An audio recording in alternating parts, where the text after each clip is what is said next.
자, 이제 시작합시다. 우리 프리덤 유튜 스쿨 제4강. 오늘 제4강 맞나? 맞습니다. 제4강.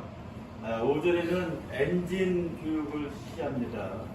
강사로는 웨스트마린 한승윤 사장을 추빙을 했고, 제가 알기로는 우리나라 엔진 수리의 최고 명인이에요. 제 블로그에도 최고 명인이다라고 쓴 적도 있고, 많은 사람들이 또 그걸 찾아보고 한승윤 사장을 찾기도 해요. 그래서 오늘 유명한 명강사를 모셨으니까 유익하고 좋은 교육이 될 수 있도록 잘 경청하고 잘 배웁시다. 한승윤 사장을 박수로 맞이합시다. 예, 감사합니다. 소개받은 유튜브 크리에이터 백오남 한승윤 대표입니다. 오늘 드릴 말씀은 여기 계신 분들이 다 요트 크루시잖아요. 그리고 미래에는 어차피 다 요트들을 소유하고 싶으실 테고 다 선장님이 되실 캡틴 되실 분들이기 때문에 이제 그런 분들을 위해서 엔진이 얼마나 중요하고 그 다음에 하는 역할은 뭐고 그 다음에 왜 관리를 해야 되고 그 다음에 나중에는 관리하는 요령 그리고 이따가 두 번째 시간에는 제가 오늘 프리덤호에 있는 엔진하고 같은 엔진하고 감속기를 갖고 왔어요. 이렇게 보세요. 그래서 배 안에서는 조각을 못 보니까 저 화물차에 실려있는 엔진 교보제로 보면서 그 다음에 내용을 말씀드리겠습니다. 오늘 그 내용은 이제 유튜브로 찍어서 저희가 영상을 올릴 건데 만약에 부인분들 모르게 이런 활동에 참여하고 계신 분들은 저희가 모자이크를 해드리겠습니다. 눈만 검게 모자이크를 해드리겠습니다. 이거 말씀을 해주시면 됩니다. 자, 먼저 제가 지금 칠판도 없고 아무것도 없고 사실은 급하게 준비하다 보니까 얘기가 두서없을지 모르겠는데 하다 보면 또 말이 풀립니다. 먼저 제가 제일 처음에 말씀드릴 부분은 뭐냐면 여러분들이 세일링 요트를 타고 바다로 나가실 때의 마음가짐에 대한 그런 내용입니다. 여러분들이 세일링 요트를 타고 배를 타고 고보트라도 타고 바다로 나가신다는 것 그 자체는 쉽게 다르게 표현해서 좀 예를 들면은 자동차로 바꿔가지고 말씀드리면 자동차로 오프로드를 달리시는 거랑 똑같아요. 그러니까 자동차는 보통 일반적인 인간이 만들어 놓은 포장도로를 달리는 게 자동차라고 생각하시겠지만 여러분이 바다로 나가는 배를 타고 바다로 나가는 그 행위 자체는 자동차를 굉장히 많이 튜닝을 하고 어마어마하게 큰 타이어에다가 오프로드용 타이어, 머드 타이어를 달고 엔진도 튜닝하고 스노클도 달고 하고 그리고 밀림도 달리고 사막도 달리고 그 다음에 강도 건너고 그런 일입니다. 여러분이 배를 타고 바다를 나가는 거. 그러니까 한마디로 얘기하면 모험 그 자체죠. 모험을 떠나는데 자동차로 모험을 떠나시는 분들을 한번 보신 적 있으신지 모르겠는데 그분들은 굉장히 준비가 철저합니다. 특히 자동차는 기계장치가 없으면 달리지 못하잖아요. 그러면 집 떠나서 집으로 못 돌아옵니다. 바다는 그보다 훨씬 더 모험이 가득한 세상이죠. 근데 이따가 엔진을 보시면 아시겠지만 저 지금 엔진이 굉장히 외관도 좀 지저분하고 녹도 많이 나고 굉장히 오래된 엔진이에요. 근데 여러분이 실제로 지금 국내에서 떠다니는 세일요트를 보시면 거의 다 저 수준 엔진. 깨끗한 엔진이 거의 드물어요. 3배인 경우에는 모르겠지만. 그러면 그만큼 관리가 안 되고 있다는 얘기고 그러면 그걸 믿고 어떻게 모험을 떠났냐는 얘기죠. 사실 믿을 수가 없어요. 그러면 세일링이니까 엔진이 없어도 어느 정도 육지에 붙을 수도 있고 바람을 타고 다니면 되지 않느냐라고 얘기를 할 수 있습니다. 근데 그게 이제 오판인 게 저 엔진이 하는 역할은 세일링 요트에서 엔진이 하는 역할은 뭐냐면 자연의 힘을 거스를 수 있는 유일한 장비예요. 그 엔진. 그러니까 사람이 만들어 놓은 조건 쉽게 얘기하면은 여기서 아라마이나 수로를 지나가신다든가 아니면은 항구에 접안을 하신다든가 마리나에 들어와갖고 배를 계류시킨다든가 다 인간이 만들어 놓은 그런 시설을 이용하고 그런 시설을 항해하는 조건에서는 그 자연의 힘으로는 불가능합니다. 좁은 수로도 지나다녀야 되고 저반도 할 때는 항상 엔진이 필요하죠. 근데 이제 그게 다냐? 만약에 그런 조건에서 엔진이 고장나면 뭐 여기 저반할 때 노 저어도 됩니다. 힘은 들지만 노를 저어가지고 열심히 붙일 수도 있어요. 근데 두 번째로 중요한 포인트는 뭐냐면 그 엔진은 여러분이 타고 계시는 그 세일링 요트에서 심장의 역할을 하는 거예요. 그러니까 엔진이 죽으면 남은 배터리가 다 소진이 되면 모든 전기장치가 죽습니다. 그러니까 엔진이 동력만 발생하는 게 아니고 엔진이 전기도 만들어요. 그래서 엔진이 안 돌면 전기가 무한정으로 공급이 안 되죠. 그래서 나중에는 항해장치도 먹통이 되고 무선장치도 먹통이 되고 아무것도 안 되는 상황이 되는 겁니다. 근해에서는 별 문제 없겠지만 만약에 여러분이 세일링 요트를 하시는 꿈은 그거잖아요. 세계 일주 여행을 하는 거. 그죠? 거의 다 그러신 걸로 알고 있는데. 물론 만약에 그런 조건이 된다 그러면 여러분이 엔진을 모르면 진짜로 표류하게 되는 겁니다. 그때부터. 그러면 이제 목숨이 왔다 갔다 하는 상황까지도 가게 되는 거죠. 그래서 그만큼 중요합니다.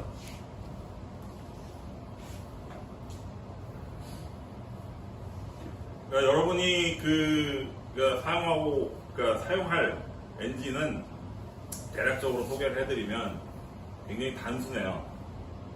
고장이 잘 나면 안 되기 때문에 전자제어식 컨트롤러도 잘 없고 대부분은 기계식이고 일단 시동이 걸리면 연료를 차단하기 전까지는 시동도 안 꺼집니다.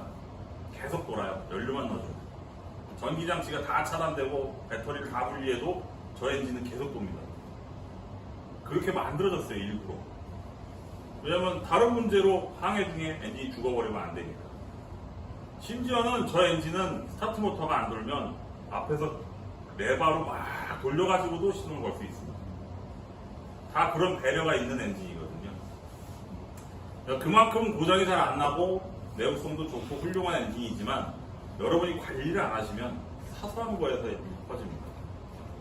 가장 대표적인 예로 최근에 제가 전화를 받은 게 있는데 아라파니오라고 아시죠? 네. 아라파니오 복제 2번 선이 있어요. 그거랑 똑같은 배를 다른 분이 사갖고 오신 배가 있는데 얼마 전에 제주도를 가시다가 제주도 입항하기 전에 엔진이 퍼져가지고 저한테 해상에서 전화가 오셨었어요. 시동이 안 걸리고 꺼진 다음에 안 걸린다고. 그래서 전화상으로 제가 문제를 이것저것 차근차근 다 살펴보라고 했는데 결국에는 연료 라인의 문제였습니다. 연료 라인이 중간에 호스가 터져서 거기서 공기가 빨려 들어오니까 엔진이 유지가 안 되는 거죠, 시동이.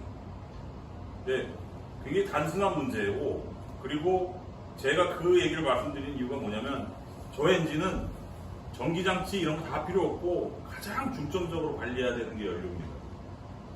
연료 탱크에서부터 시작해서 유수 분리기, 연료 필터, 불안자, 부사 펌프까지 쭉 하나로 이어지는 그 장치를 여러분이 주기적으로 계속 관리한다 그러면 적어도 여러분 배가 바다 한가운데서 시동이 꺼질 일은 없을 겁니다. 왜냐면 다른 거 다 죽어도 연료만 들어가면 돌아가는 엔진이니까. 그리고 거기다 오일만 자주 갈면 되는 거. 이해하시겠죠? 그러니까 배울 게 많지 않아요, 저 엔진은. 그 연료 라인이 제일 중요하다는 것만 머릿속에 갖고 계시면 그러면은 절대 밖에서 고생할 일이 없죠. 그리고 제가 얘기하는 도중에 여러분이 궁금하신 게 있으면은 그때그때 물어보셔야 돼요. 그래야 제가 여러분이 궁금한 걸 해결해 드릴 수가 있습니다. 제가 아는 하나. 제가 올해는 그 코로나 때문에 그 포트쇼가 취소돼가지고 올해는 강의를 못했는데 매년 포트쇼에서 기초 강의도 하고 그다음에 그 아라바리나에서는 그 이 업을 하시겠다고 오시는 분들에 대해서 그 강의도 하거든요. 근데 뭐 그런 분들의 얘기도 뭐 들어보고 다른 선주분들의 얘기도 들어보면 대부분 지금 현재의 그 이 시장에서는 사실은 그 제대로 된 엔지니어가 많지 않습니다. 아까 우리 캡틴이 저를 설명해 주실 때 뭐 명인이라고 설명해 주셨는데 그건 사실 뭐 큰 근거는 없고요. 그냥 그 중에 그냥 그 괜찮게 하는 친구다라고 이해하시면 될 겁니다. 그리고 선주분들도 잘 모르고 그냥 간단하게 생각을 하고 배를 접하시는 분들이 많아요. 사실 바다는 지금은 오늘 굉장히 파도도 없고 뭐 전문용어로 장판이라고 하죠. 근데 이런 날도 있지만 바위가 들쑥날쑥 그런 오프로드도 있고, 그 다음에 사막 같은 바람이 안 부는 그런 날씨도 있고, 그리고 비가 와장창 오는 그런 밀림 같은 날씨도 있습니다. 갑자기 안개가 끼는 날씨도 있고, 굉장히 좀 험악한 그런 모험을 떠나시는 건데 준비를 철저히 하셨으면 하는 그런 바람이죠. 그러니까 여러분이 그러니까 지금 사실 굉장히 두서가 없는데 여러분이 궁금하신 거를 알고 싶어요. 여러분이 엔진에서 뭘 궁금해 하시는지. 사장님도 세일 하시죠. 저는 배타 시간이 없습니다. 저는 돈 치고 시운전하는 것만 1년에 뭐 수백 번을 타기 때문에 세일링은 저는 지식이 없어요. 그거는 사장님한테 배우시면 되고, 저는 엔지니어입니다. 메케닉. 그래서 적어도 여러분 배가 가서 엔진이 퍼지지 않고 집으로 올 수 있게, 여기가 집이거든요. 마리나가 배한테는. 집 떠났으면 다시 와야죠. 고생 다 했어요. 모험 다 끝났으면 집으로 와야 되니까 집으로 올 수 있게 만들어드리는 역할을 하는 겁니다. 제가 해드리는 역할은 그거예요. 그러니까 여러분이 배를 나중에 사셔가지고 캡틴으로 독립을 하시든 아니면 크루로 나오시든 아무튼 여러분이 최후까지 안전하게 항구로 돌아오는 역할을 제가 해드립니다. 네, 그거를 손수 하시는 게 좋겠죠. 세일 요트는 사실 그거를 저는 더 좋다고 봅니다. 저는 주로 파워 요트를 하는데, 파워 요트는 엔진이 없으면 그냥 떠다니는 바디선이나 마찬가지예요. 아무것도 못합니다, 엔진이 없으면. 근데 세일 요트는 근처까지는 올 수 있잖아요. 여러분이 조종을 하셔가지고 바람만 있으면. 그러니까 그런 장점이 있는 대신에 그 다음에 엔진이 부수적인 역할인 것 같지만 메인이라는 거 명심하시고, 엔진이 사실 들여다보면 별거 없더라. 관리하는 요령 매우 간단하다라는 거. 그것만 아시면 돼요. 그럼 이제 그 엔진 구조가 일단 심플하니까 네. 어쨌든 뭐 엔진이 고장이 나거나 뭐 문제가 생기는 것들이 좀 다양하진 않을 것 같은데. 예, 다양하진 않습니다. 네, 그래서 이제 어느 정도 이렇게 정해져 있을 것 같은데, 그러면 혹시 이제 그런 거에 대해서 이제 우리가 실제 원원이 가서 그 항해를 할 때 예. 고장 탐구라든지 아니면 뭐 처치를 할 수 있게 뭐 그런 게 저희가 이제 선수들이 볼 수 있는 그런 자료들 같은 게 있나요? 자료는 지금 현재 준비되어 있는 건 없어요. 국내 서적을 찾아봐도 그러니까 세일 요령 뭐 이런 책들은 있더라고요. 근데 그 엔진 기관에 대해서 그 자세히 설명하고 음처치 요령 뭐 이런 게 자세히 나와 있는 책은 없어요. 엔진 종류가 많기도 하고 배 전반으로 봤을 때는. 근데 사실은 국내에서는 얀마 엔진 아니면 볼보거든요. 세일링 요트는 두 가지밖에 없어요. 극히 드물게 뭐 좀 큰 요트들에서 폭스바겐 엔진이나 뭐 이런 거 쓰는 경우는 있는데 그건 뭐 드문 경우고, 그다음에 개인이 소유하면서 뭐 한 팀으로 해가지고 뭐 두세 명이서 소유하면서 세일링하는 요트 수준에서는 볼보 아니면 얀마입니다. 근데 거의 비슷해요. 대부분이 얀마입니다. 국내에서는. 네, 1, 2, 3G에 그다음에 4기통 엔진, HJC 뭐 이런 것들이거든요. 그러면 거의 구조는 비슷해요. 그러니까 간단히 설명드리면 그겁니다. 엔진이 있고 제일 중요한 거는 엔진 오일이겠죠. 엔진 오일 정도는 다 관리하실 줄 알잖아요. 그렇죠? 오일 주기적으로 갈고 오일 필터 갈고 그게 다 합니다. 오일이 밖으로 새지만 하는 거. 그 다음에 냉각 장치는 뭐냐? 냉각 장치는 두 가지예요. 저기 지금 있는 거는 아마 그 프리더머에 있는 것도 저거랑 같은 걸 겁니다. 냉각 방식. 간접 냉각이 있고 직접 냉각이 있습니다. 직접 냉각은 뭐냐면 바닷물을 끌어서 엔진 내부로 순환시키고 냉각을 시킨 다음에 밖으로 배출시키는 거예요. 그게 직접입니다. 그거는 장점이 뭐냐면 냉각 장치가 굉장히 간단해져요. 바닷물 끌어다가 엔진 시키니까. 그리고 바로 내보내고. 근데 문제는 뭐냐면 바닷물이잖아요. 그러면 내부 금속이 부식이 되겠죠. 엔진 수명이 짧습니다. 그리고 배기장치나 이런 금속이 부식이 되기 때문에 수명이 좀 짧은 단점이 있죠. 단순하지만. 그래서 그건 이제 3GM으로 보면은 3GM 그리고 뒤에 30 붙습니다. 거기까지 끝나면 직접 냉각 방식이에요. 그 뒤에 F가 붙으면 간접 냉각입니다. 간접 냉각이라는 건 뭐냐면 엔진 내부는 자동차처럼 부동액으로 시키는 겁니다. 그걸 열교환기를 통해서 바닷물 지나가고 부동액이 순환하면서 거기서 만나서 서로 열을 교환하는 거죠. 그렇게 냉각이 되는 걸 간접 냉각이라고 합니다. 장점은 엔진이 오래 쓰죠. 부동액은 부식장 방지 성분이 있기 때문에 엔진이 부식이 잘 안 됩니다. 부동액만 잘 관리해 주시면.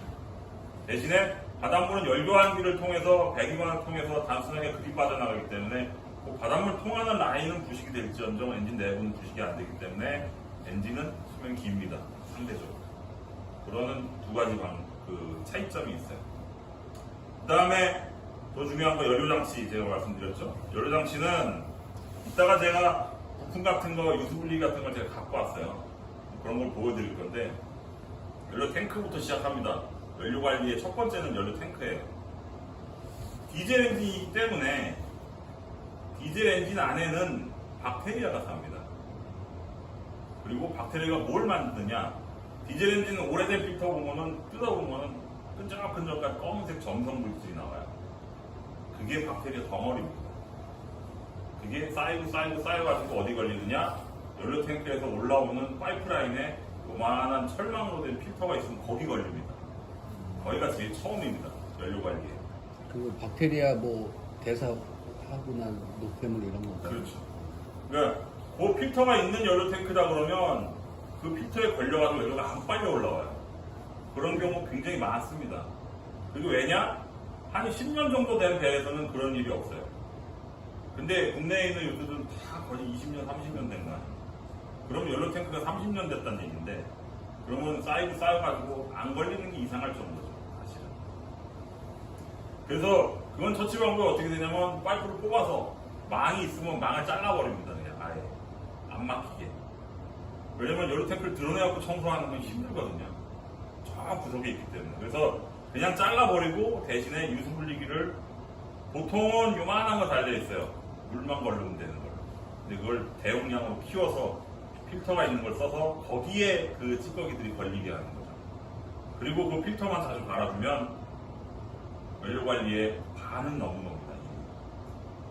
그러면 거기서 이미 고장날 거는 별로 없는 거예요. 그리고 세일요트에서 고장나는 특징이 있어요. 파워요트들은 그런 거 없습니다. 세일요트들은 연료 호스가 약해져갖고 터지는 경우가 많아요. 연료 호스를 한 번씩 싹 전체를 다 바꿔주면 더 좋죠. 그러니까 탱크에서 시작해서 유수분리기까지 정비가 됐죠. 유수분리기를 필터를 종종 교환할 거니까 그 다음으로 엔진으로 갑니다. 엔진으로 가면은 이제 거기에는 뭐가 달려있느냐?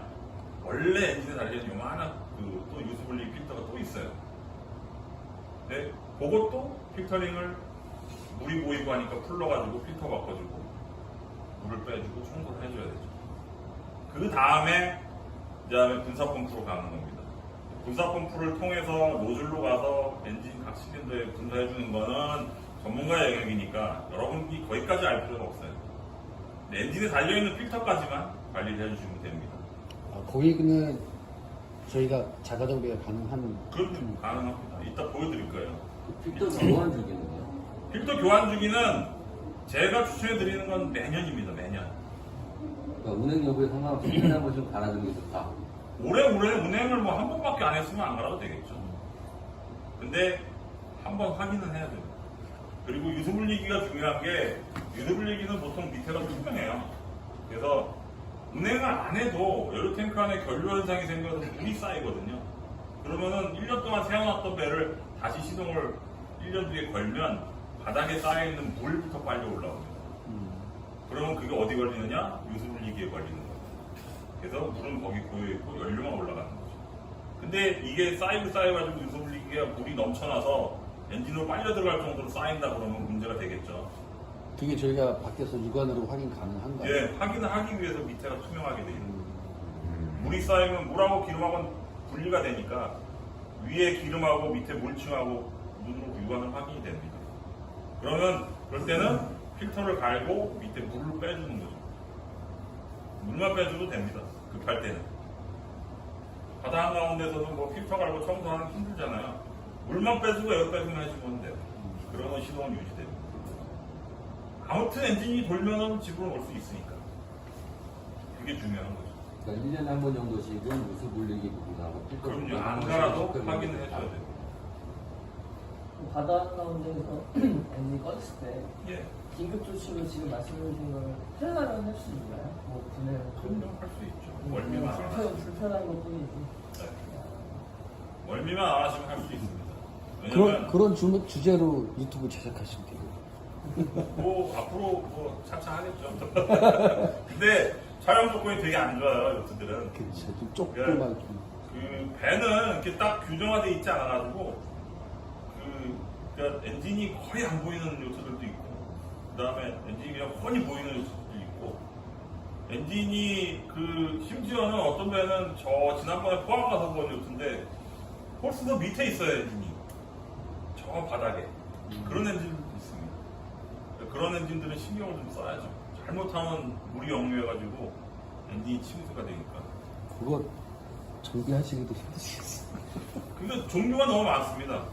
그래서 이 분야는 그래서 더 경험이 더 중요하죠. 종류가 많다는 게 엔진의 종류가 많다는 엔진 종류는 똑같은데 네. 설치 구조가 완전히 그러니까 다르죠. 구조가 다양하다. 예. 그래서 작업 여건도 완전히 천차만별이고 난이도도 완전히 하늘과 땅 차이입니다.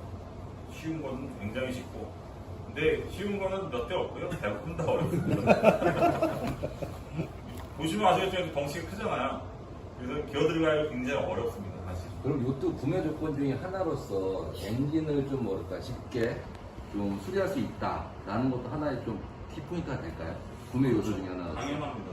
그게 좀 더 수리가 더 간단하고 편하고. 그렇죠. 일단은 요트에는 아직도 전자제어 엔진을 잘 안 써요. 근데 그 요트만 그런 게 아니고 다른 뭐 상용선이나 일반선들 어선 낚싯배들도 선장님들이 저 전자제어 엔진은 별로 선호 안 합니다. 왜냐면 고장나면 자기가 손쓸 수 있는 게 없거든요. 대리점 불러가지고 진단기를 다 찍어보고 고장 원인은 거기서 찾아야 되기 때문에 시작점이 거기이기 때문에.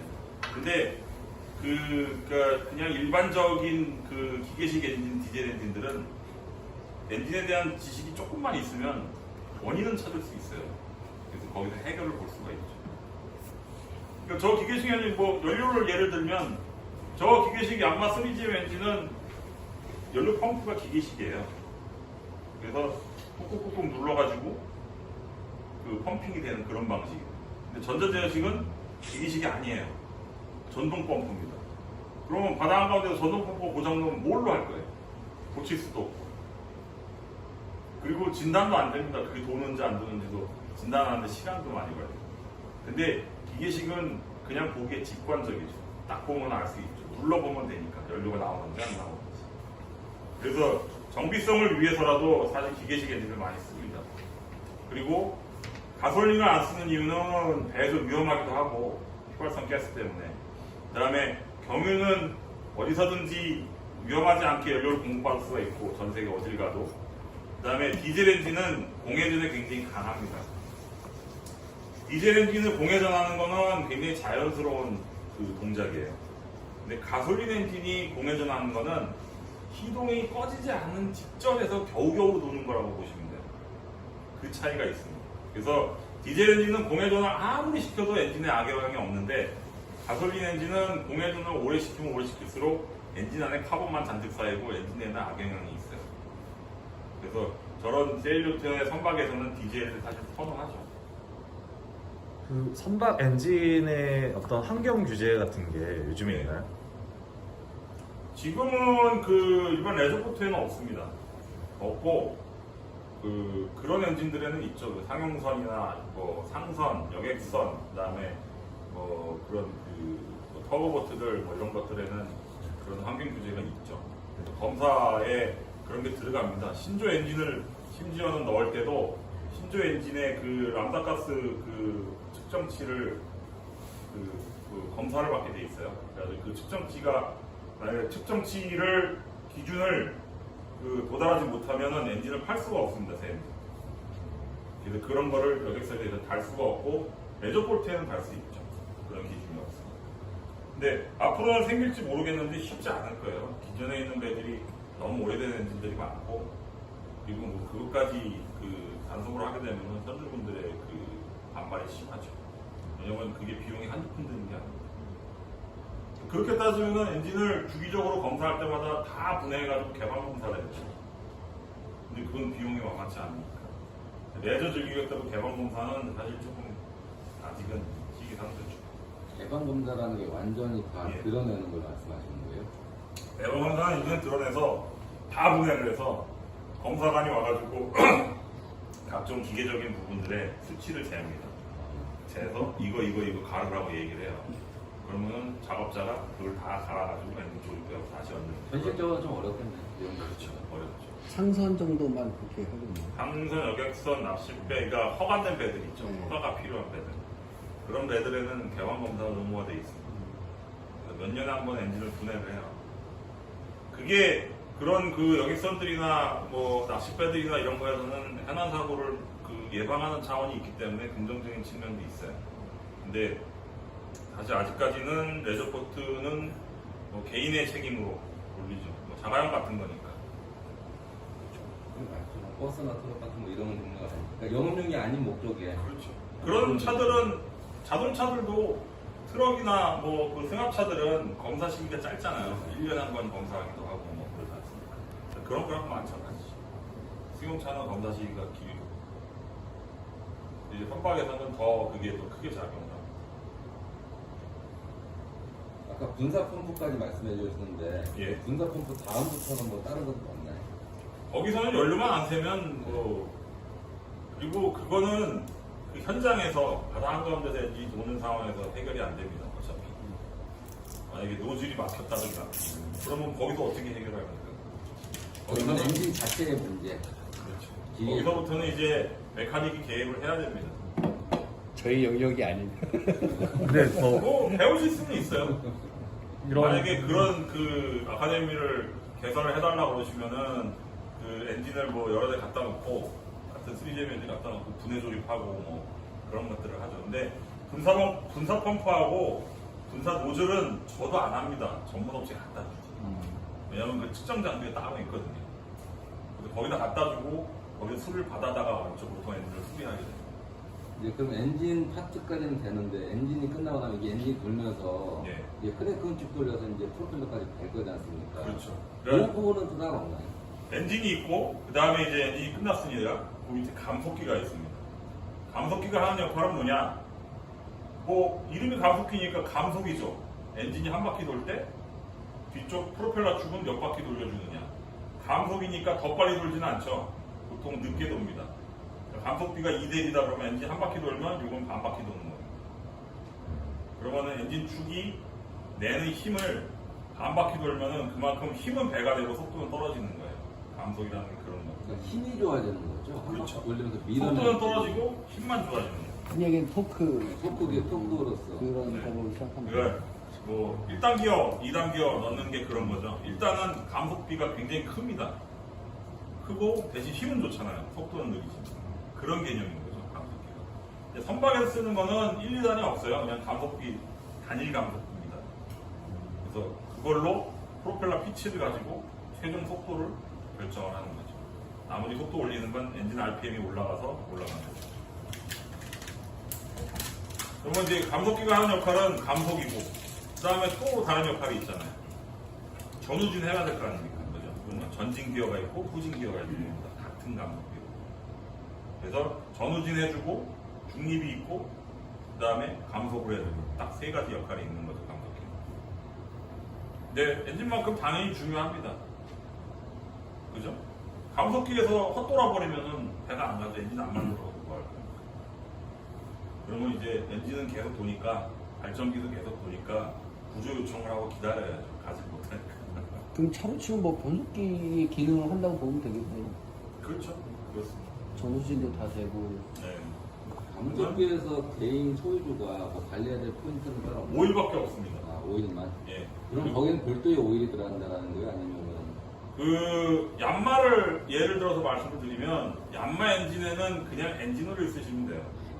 원래는 30W의 그 전용 오일이 있어요. 야마도 감속기, 예, 그 저게 간자키 그 일본 그 간자키 미션인가 그럴 겁니다. 브랜드가.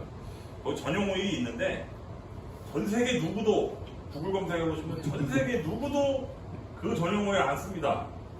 구하기도 어렵고 비싸고 그냥 엔진 오일을 거기다 같이 넣습니다. 엔진 오일 갈 때. 그게 외국 사이트에서 그 동호인들 모이는데 거기서 이게 들어보면 거기는 그런 얘기도 있어요. 엔진 오일 넣고 지금 15년째 쓰는데 아무 이상 없다. 근데 점도는 원래는 30W예요. 근데 보통 제가 저 엔진에다 보내드리는 오일은 점도가 보통 뭐 5W40 정도 쓰고 아니면 뭐 10W30, 5W30 정도 써도 되거든요. 그 정도 점도를 감속기에 같이 쓰셔도 관계 없습니다. 그렇게 오히려 심하게 안 탑니다, 저는. 기계식 때. 대신에 이제 만약에 볼보다, 그러면은 볼보는 감속기가 있는 게 요트 드라이브가 달린 것들도 있잖아요. 안마도 지금 요트 드라이브 달린 게 들어오긴 하던데, 그 드라이브는 엔진 오일이 아니고 기어 오일을 쓰기도 합니다. 보통은 그 자기 장비에 오일을 못 쓰는지는 알고 계셔야죠. 그거에 맞춰갖고 쓰는 게 중요합니다. 드라이브가 뭔가요? 요트 드라이브는 뭐냐면 엔진이 있고 배 바닥을 뚫고 이렇게 드라이브가 나와서 프로펠러 달린 게 있어요. 그냥 직진이 아니라 직결로 직결이 그 아니라 다음에 샤프트가 쭉 나오는 게 아니고 선 드라이브를 배 바닥에 달아놨다고 생각하시면 되죠. 그래서 배 바닥을 뚫고 이렇게 드라이브가 이렇게 나와 있습니다. 여기 스크류가 달려요. 그걸 공간적인 요트 드라이브라고 해요. 예, 그건 좀 구조가 복잡한 대신에 비싸고 솔직히 장점은 잘 모르겠습니다. 어차피 배 바닥에 달려있고 스크류로 축을 빼든가 요트 드라이버든가 사실 별 차이가 없어요. 불 걸리면 잠수해야 되는 건 똑같거든요. 언뜻 들어보면 이게 구조가 복잡해지면 고장도 많이 날 것 같고 그렇죠. 구조가 복잡하고 비싸기도 하고 고장도 자주 나고. 아니면 이 공간을 이용하려고 그러나요? 축구 뒤쪽 바꿔주면서? 공간을 침실로 만들려는 그런 의도인 것 같습니다. 그러겠다. 그러니까 배에서는 세일요트나 파워보트나 실내 공간을 희생을 해가지고 엔진을 편하게 놓지는 않아요. 오히려 엔진룸을 희생을 해갖고 실내 공간을 넓게 만듭니다. 그래서 저 같은 사람은 고생이죠. 기어들어가요. 다 그렇습니다. 근데 대부분 예. 말씀하십시오. 축을 뒤로 뽑으면 뒤쪽 공간을 못 쓰는 거거든요. 그 아래 공간. 그러면 엔진룸이 길어지죠. 요트 드라이브는 좀 짧아도 됩니다. 아마 그 장점 때문에 쓸 걸 겁니다. 그 대부분의 배들이 아까 홀수? 그게 드래프트선 말씀하시는 것 같은데 항상 그 위에 엔진을 설치해야 되는 이유가 따로 있을까요? 그거는 물이 역류하지 말라고 있는 겁니다. 수선 위로 올라가는 게 좋은 게 수선 위로 올라가는 구조로 대부분 만들어요. 네. 그러면은 따로 배관을 신경을 안 써도 물이 역류하진 않죠. 근데 어쩔 수 없이 밑으로 내려가는 엔진들이 있습니다. 주로 대표적인 게 발전기예요. 발전기는 진짜 구석탱이에다 밀어 넣습니다. 배 바닥에 들어가는 경우가 굉장히 많거든요. 홀수선 밑이에요. 그러면은 어떻게 하느냐? 그걸 그대로 배기관을 뽑아버리면 물에 담궈가지고 파도 좀만 치고 기우뚱하면 물 역류합니다. 배기관은. 그럼 어떻게 빼느냐? 물을 위로 물 라인 나가는 라인만 위로 쭉 올렸다가 쭉 내립니다. 이렇게. 그래갖고 물이 역류 못하게 그런 식으로 설치를 하죠. 그래서 복잡해지겠죠. 위에 공간도 필요하고. 그래서 대부분은 보통은 선박을 만들 때는 홀수선 위로 엔진이 한 반 입 정도는 올라옵니다. 그게 원칙인데 구조상 안 되는 배들이 있습니다. 그러면 그 배에서 그 배 구조 물이 닿는 면하고 예. 그 샤프트 축이 이제 들어가는 그 부분이 있으면 예. 그 이제 구멍 뚫린 그 샤프트 물 닿는 그 부분은 홀수선 아래에 있나요? 위에 있나요? 당연히 물속에 다 아래에 있는 거죠? 네. 그래서 물이 자주 새지 않습니다. 거기 실링 같은 그런 거는 어떻게 하는 거예요? 거기 실링은 보통 요즘 보면은 한 3가지 정도 방법이 있더라고요. 그러니까 아주 고전적인 방법은 뭐냐면 거기다가 보통 그 현장용으로 브리스 파킹이라고 그래요. 그래서 그 섬유질로 되어 있는 데다가 그거를 이렇게 동그랗게 해가지고 밀어넣고 그거를 꽉 조이는 겁니다. 꾹 밀어넣고 거기다 브리스를 꽉 채우는 거예요. 그러면 브리스는 무슨 역할을 하느냐? 윤활 역할을 하는 거죠. 축이 돌아야 되니까 그 베킹을 딱 감싸고 있는 베킹을 이겨내고 돌아야 되니까 윤활 역할을 하면서 방수 역할을 하는 겁니다. 이거의 장점은 뭐냐면은 구리 패킹 갈기가 쉬워요. 그 통째로 안 갈고 뜯어내고 패킹 새거 끼워놓고 다시 조이면 되고 구리수만 채우면 되니까. 대신에 맨날 관리해야 됩니다. 구리수가 계속 소모되거든요. 그러면 계속 구리수를 넣어줘야 돼요. 한번 항해하고 나면 넣어주고 항해하고 넣어주고. 그게 아주 고전적인 방법이고 요즘은 구리수 패킹이 테프론으로 바뀌었습니다. 그래서 구리수를 안 넣고 그 자체 테프론 그 성분이 닳아서 없어질 때까지 계속 쓸 수가 있죠. 조금씩 조절해서. 그런 방법이 하나가 있고, 그 다음에 두 번째 방법으로 최근 나오는 방법은 거기다가 그러니까 아예 요 뒤쪽 스톤 튜브하고 이렇게 감싸는 실링이 아예 그냥 통으로 나옵니다. 그래갖고 여기가 그냥 고무 실로 되어 있죠. 그러면 이거는 윤활을 어떻게 하느냐? 물로 합니다. 어디서 물을 끌어오느냐? 엔진에서 나가는 배출구에서 냉각수 나가는 배출구에서 호스를 끌어와서 거기다 연결해 놓습니다. 그러면 엔진에서 펌프가 있잖아요. 냉각 펌프가. 바닷물을 끌어온 게 거기로 강제로 주입이 되기 때문에 그러면 그 고무가 닳지 않고 윤활이 되는 겁니다. 그리고 그 물은 밖으로 나가는 게 축을 나가요. 괜찮나요? 근데 올해는 못 쓰죠. 어차피 닳기는 다르니까. 그러면 물이 새기 시작하면 그걸 통째로 바꾸는 거예요. 세 번째 방법은 뭐냐면 스턴튜브에 같이 꽂히는데 요 가운데 실만 나옵니다. 그러니까 현장용으로 리데나라고 그러죠. 오일실. 그 오일실만 나오는 방식이 있어요. 그거는 앞에 뜯어내고 그 실링만 바꿔 끼우면 됩니다. 그리고 항해 중에 장거리 항해 중에 만약에 물이 셀 거를 대비해서 이 앞에다가 축 가운데다가 실을 새 거를 하나 묶어 놓는 거예요. 그러면 축을 안 빼도 갈 수가 있으니까. 헝거 빼고 니퍼로 잘라버리고 새걸 갖다 끼우고 다시 조립하면 될 수 있게끔 그런 방식도 있습니다. 크게 3가지 정도가 있어요. 방식이 다 장단이 있는데 아무튼 관리는 조금 하셔야죠. 요 앞에 있는 벨라도나도 요번에 올려가지고 그 실을 바꿨습니다. 네, 한번 바꾸면 올해는 씁니다. 올해는 쓰는데 그 수명이 짧아지는 이유가 대표적인 게 축이 흔들리면 그래요. 잠깐, 벨라도나를 뭘 바꿨다고요? 그 뒤에 오일 그 실링. 튜브 그 샤프트 실. 그 PSS? 네, 샤프트 실을 바꿨어요. 그건 배 안 올리고 올려요. 이거는 축을 빼야 되거든요. 빼야 되는 네, 축이 안 빠지면 못 바꾸니까. 네, 그 맨 마지막에 그 오일실 타입은 오일실을 축 빼기 싫으면 한 2개쯤 묶어놔도 되죠. 그러면 바꿔 끼고 턱만 잘라버립니다. 그런 식으로 됩니다. 그 다음에 나간 맨 마지막에 이제 스크류죠. 스크류 관리는 사실은 청소해주고 칠해주고 아노드, 징크 관리가 다 합니다. 그러니까 그 징크는 사실은 스테인레스 축이고 추진축이고 그 다음에 동으로 된 거잖아요. 동으로 된 스크류이기 때문에 별 필요 없을 것 같지만 그 동으로 된 스크류도 부식이 굉장히 많이 됩니다. 요번에 벨라도나 올렸을 때 그 스크류가 겉모양은 멀쩡한데 과자처럼 바삭바삭하게 부서져가지고 스크류를 제작했어요. 새로.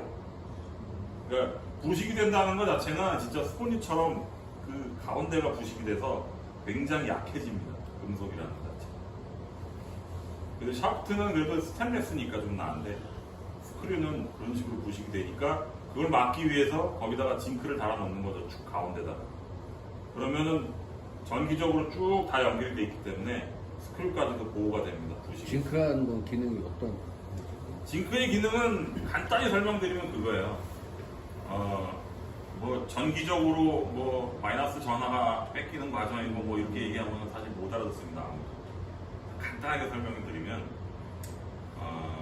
저는 이게 주로 그렇게 설명을 하는데 제가 만약에 아마존 강이 제 앞에 있고 제가 이 강을 건너야 돼요. 아마존에 가보면 피라냐가 살잖아요. 사람을 막 물어뜯고. 근데 피라냐가 고기 덩어리를 돼지고기 덩어리를 저보다 더 좋아한다고 생각을 하고 고기 덩어리를 제 몸에다 붙이고 물에 들어가는 겁니다. 그러면 그 돼지고기가 다 뜯어먹히기 전까지는 제 몸은 안전한 거예요. 그 돼지고기 덩어리가 징크입니다. 징크가 붙어있는 한, 부식이 돼갖고 없어지지 않는 한 그 보호해야 되는 본체는 보호가 되는 겁니다. 부식이 안 되고. 원조 부식되는 거죠. 빨리 부식되게끔 그렇죠. 그래서 안에 거는 그 보호되게끔 해주는 그래서 이 그렇죠. 부식되면 얘만 갈아주는 그렇죠. 그런 역할이 부식된 것만 갈아주면 또 다시 보호가 되는 거죠. 그걸로 지금 징크라는 게 지금 프로펠러 쪽에 축 가운데 달려 있잖아요. 어, 축 가운데 동그랗게. 그게 징크입니다. 징크가 보호해주는 범위가 그 프로펠러 그 부분만이나 아니면 그 바닥 목에 달려 있으면 그거랑 전기적으로 연결된 데는 다 보호가 됩니다.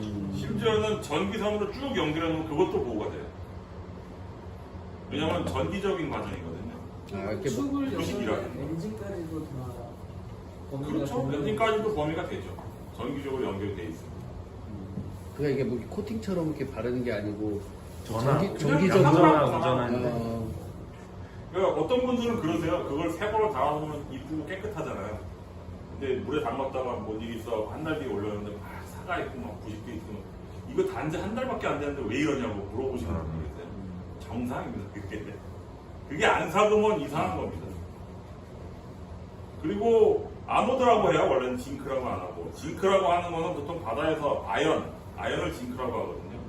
아연 재질을 많이 쓰기 때문에 그냥 현장용어로 징크라고 하는데 원래 이름은 아노드입니다. 에노드라고도 하고. 근데 세 가지 종류가 있어요. 아노드는 아연이 있고, 그 다음에 알미늄이 있고, 마그네슘이 있습니다. 아연은 바닷물 전용입니다. 소금물에서. 알미늄은 바닷물하고 민물하고 다 쓸 수 있는 거고. 마그네슘은 민물에서 넣습니다. 그거는 성분이 다르고 뭐 피막이 형성이 돼서 부식이 안 되고 뭐 그런 그 복잡한 얘기가 있는데 그건 사실 아실 필요 없고 골라서 쓰시라는 거. 징크가 제일 오래 가고요. 알미늄은 부식이 잘 되는 대신에 부식이 좀 빠르고. 자, 마그네슘은 어차피 뭐 호수에서 항해하실 필요 없잖아요. 그러면 안 씁니다. 순수 예를 들면 알루미늄이면 그냥 순수 알루미늄인가요? 여기에 무슨 열처리나 뭐 특수 처리 사실 재질은 저도 잘 모르겠습니다. 화금이나 근데 이런 아마 순수 알미늄은 아닌 걸로 알고 있습니다. 왜냐면 순수 알미늄을 갖다 놓고 물에 담가가지고 한번 그 비교를 해본 적이 있는데 징크가 훨씬 더 빨리 납니다. 감속기에서부터 이제 스프링까지 네. 거기서는 자가 관리나 아니면 뭐 주기적으로 계속 저희가 체크해야 되는 사항들이 있을까요? 주로 거기서 문제가 되는 거는 이제 그 항상 우리의 적인 그 따개비가 문제죠. 따개비가 붙거든요, 어쩔 수 없이. 엔진의 힘으로 그게 다 떨어져 나가는 다행인데 따개비가 얼마나 없이인지 잘 안 떨어집니다. 이 세일요트는 또 엔진 속도가 빠르지가 않잖아요. 그러니까 더 안 떨어져요. 파워요트의 그 빠른 속도로도 잘 안 떨어지는데 이거 더 안 떨어지죠. 그래서 주기적으로 뭐 여름에 지금 많이 붙었을 거예요. 잠수할 수 있으면 긁어주면 되고 들어가서 그리고 거기에 전용 AF 페인트가 있긴 있습니다. 근데 뭐 쓴 거 보면은 이렇게 오래 가지는 않더라고요. 그러니까 그 따개비만 잘 관리하시면 되고 그다음에 구조를 보면은 축이 쭉 빠져나오면 중간에 이렇게 잡아주는 부분이 있어요. 베어링이라고 부싱이라고도 하는데 그게 마모가 되면 축이 놀기 시작합니다. 덜덜덜덜 떨리죠. 그러면 여기를 그 잡아주고 있는 부싱을 교환을 해줘야 돼요. 그 정도? 그러니까 좀 그 진동이 있다 그쪽에서 네. 추력축 쪽에서 진동이 있다 싶으면 베어링을 먼저 체크하는 게 맞는 건가요? 그렇죠. 그러니까 배를 올렸을 때 항상 축을 한번 흔들어 보세요. 스크류도 한번 빼서 떠고. 그러면은 내 배가 어떤 상태인지를 알 수가 있으니까 그러면 미리 부품을 준비해서 다음에 올렸을 때 가야된다. 이 세일로트 한번 올리기는데 굉장히 번거롭잖아요. 밑에 킬이 있으니까. 그래서 뭐 미리미리 준비해가지고 그렇게 정비하시면 되죠. 계획하고 예방해서. 예방 정비가 제일 중요합니다. 배는.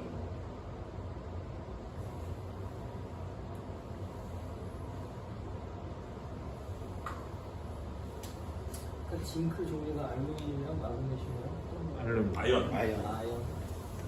보통 저희는 아연을 많이 써요. 바다니까. 따개비를 안 붙는 그 기술을 개발하시는. 그 특허는 대박이네. 특허는 대박이네.